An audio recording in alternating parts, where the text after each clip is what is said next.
The first step is to open a Google Sheet with data that you would like to find and display the counts, and then click or create a tab to house this new information. For this example, click Counts. Click on a cell.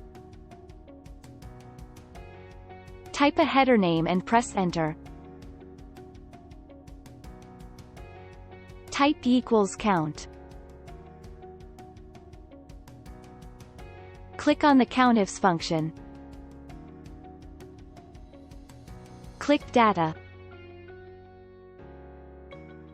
Click on the data range. Type a comma and then validation information followed by another comma.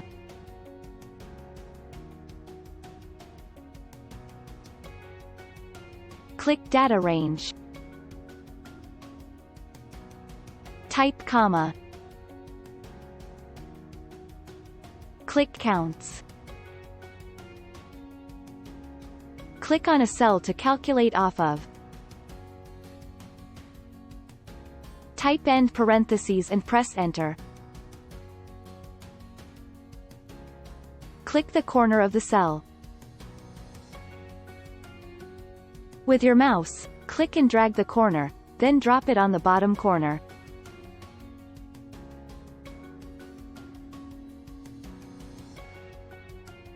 That's it. You're done.